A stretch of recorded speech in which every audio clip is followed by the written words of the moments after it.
Hello viewers, আসসালামু আলাইকুম। কেমন আছেন সবাই? এই তো আবার মাছের ডাউল আমি রান্না করতে বসছি।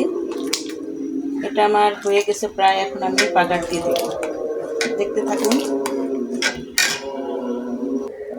হ্যালো ভিউয়ার্স, ডাউলটা আমি চুলাটা অফ করে দিয়েছিলাম।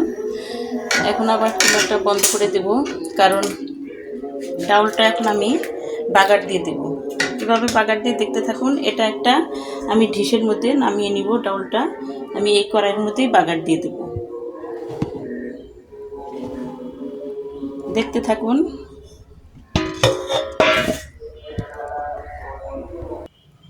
হ্যালো ভিউয়ার্স, ডাউলটা আমি এভাবে নামিয়ে নিচ্ছি।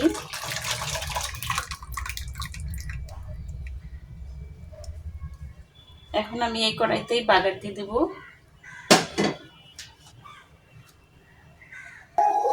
হ্যালো ভিউয়ার্স, ডাউলের জন্য আমি কড়াই রেডি করে নিয়েছি। এখানে ধুয়ে পরিষ্কার করে নিয়েছি। কড়াইটা আমার গরম হতে থাক। হ্যালো ভিউয়ার্স, কড়াইটা আমার গরম হয়ে গেছে। দিয়ে দিলাম সাদা তেল সামান্য পরিমাণে।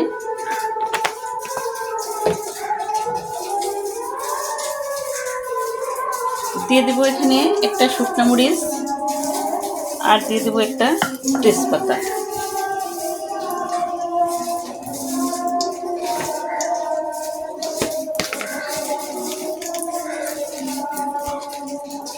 দিয়ে দিলাম এখানে গোটা জিরা,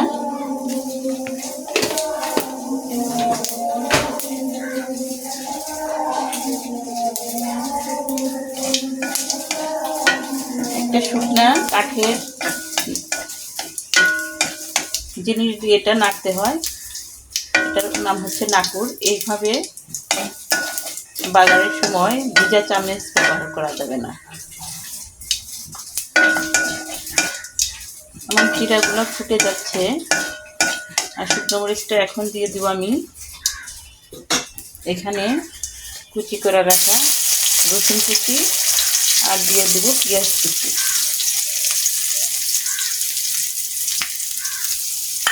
এখন এটা আমি ভালোভাবে লাল লাল করে ভেজে নেব।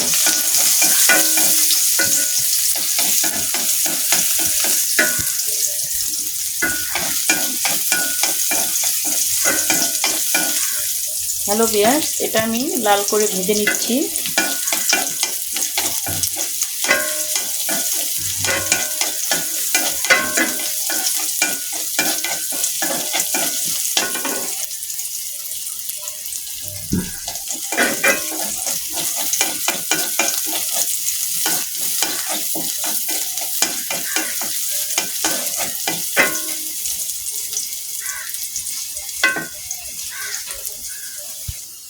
হ্যালো ভিউয়ার্স, পেঁয়াজ কুচিটা আমার লাল লাল হয়ে ভাজা হয়েছে। চুলাটা অফ করে দেব। এখন আমি ডাউলটা ছেড়ে দেব। কিভাবে ছাড়ি দেখুন।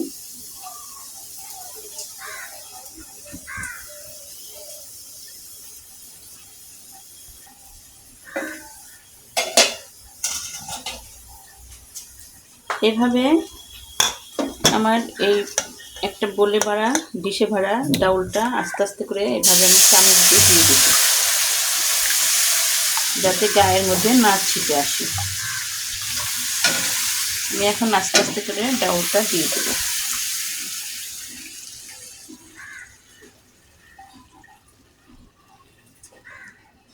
হয়ে গেল আমার বাগার, ডাউল বাগার।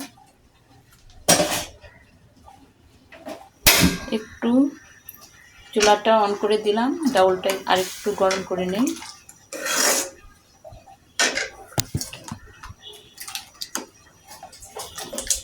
এভাবে ডাউল বাগার দিয়ে খাবেন। শীতের সিজনে অবশ্যই অনেক টেস্ট লাগবে, খেতে অনেক সুস্বাদু লাগবে। ডাউল হলে অনেক ভাত খাওয়া যায়। মাছ মাংস কিন্তু এত ভাত খাওয়া যায় না। ডাউল ভর্তা এগুলো কিন্তু অনেক মজাদার একটা রেসিপি আমাদের। আমি এটা মাশকালার ডাউল রান্না করলাম, অনেকেই ফেভারিট মাশকালার ডাউল। সাথে থাকছে আমার মুরগির মাংস আজকে, মাশকালার ডাউল আর ডিম। এগুলো দিয়েই আমি আজকে খেয়ে নেব। আমার ডাউল বাগারটা কেমন লাগলো সবাই লাইক এবং কমেন্ট করে জানাবেন, আর একটা সাবস্ক্রাইব করে দেবেন। আজ এ পর্যন্তই। আল্লাহ হাফেজ।